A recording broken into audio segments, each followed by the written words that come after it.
So Zach, we're talking about Trump, which is not something we want to talk about, but he is going to be our president. He's the president. We have a president of the United States whose name is Donald Trump. President Donald Trump. Donnie J. Now, this is shocking, to say the least. The question is, how can we be responsible now? How can we respond to this as opposed to being reactive? There's a huge Trump protest tonight going on in LA, and I don't think that's the energy. To protest is to fight against. We don't need to be violent. We don't need to be angry. I know we need to express and to do it in healthy forms. I think the sooner we can reach acceptance, the better. I understand that we all have a lot of energy on our chests. A lot of things have been swirling. A lot of things have come up. A lot of core values that we hold near and dear to us have been challenged over this election. And now we're faced with a reality which may not be the reality that we saw coming. Now is the time to change. Now is the time to step into what do we actually want and what do we actually want to create faced with this reality. So with more words and perhaps even a better angle on all of this, I want to pass it backwards to my friend Matthew.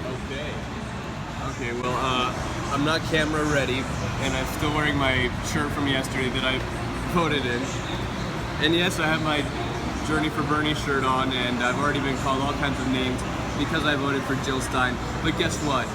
California went blue, so I'm free of guilt no matter what you think. And again, it's already gotten contentious just because of these facts this morning, just posting things on Facebook.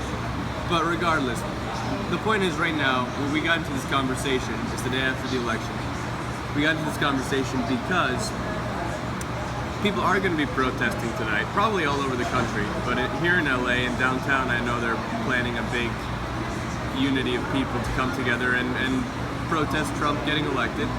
I don't know what the point of it is, but I do think there's value in it. I think there's value in people coming together and in a peaceful way saying, you know, we're sick of these things. But like you're saying, Zach, it needs to transition into something more clear, more positive, more powerful, and that will come. It might not come today, but the first step is all these people getting together and marching. But what we were also talking about is the fact that it's like, yeah, Trump appeals to the lowest common denominator, but we need to stop vilifying the people who voted for him and try to understand where they came from. They came from listening to a guy who's saying, I get you, the system isn't working for you, and you know, you're not making more money. And occasionally he sounds like Bernie Sanders. I'm not saying he is at all, but every now and then he drops a little truth bomb. We can only hope they work together. And people, what some people hear is, oh my gosh, he's right. He gets me. He gets the fact that I'm still struggling, and the media is the real complicit one here because they gave him $2 billion worth of free press, partly at the request of the Clinton campaign, among others, and low information voters, which are probably the vast majority of voters out there. They just see him every time they turn on the TV, and they hear, oh, he gets me, and guess what? He's saying it's not my fault. He's saying it's the fault of other people who come into this country, or the boogeyman, or whoever. He uses these fear tactics, but they're very effective. And at the end of the day, these aren't bad people. These are just people who have been struggling because the system doesn't work for them. And that is Bernie Sanders' message too.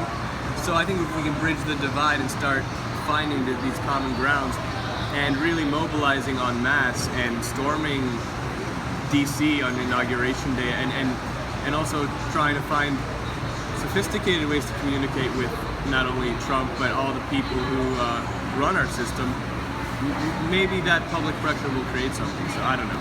Those are just now elaborate on the sophisticated ways to engage with Trump. Well, I mean, how sophisticated do you think this is going to go down? I mean, marching and protesting and screaming in the streets is it can be good, it can be healthy, but it really is kind of like cheerleading what you want or what you don't want in some cases.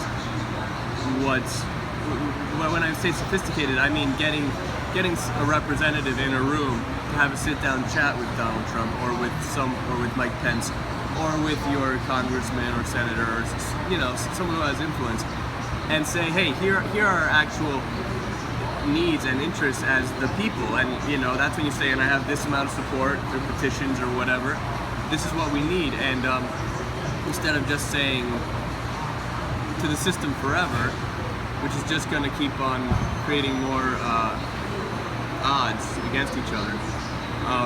Instead of doing that, we find every possible way to communicate that we are the people, that we outnumber them, and through that, through every kind of mobilization, you can create a revolution and make change. Now, we'll see if that actually happens, but I think there's plenty of impetus to do it right now. Maybe we should get Donnie's opinion. Oh man, it took our jobs. It took our jobs. Get the good jobs. America. America. Welcome to Merca. It's great. Perfect.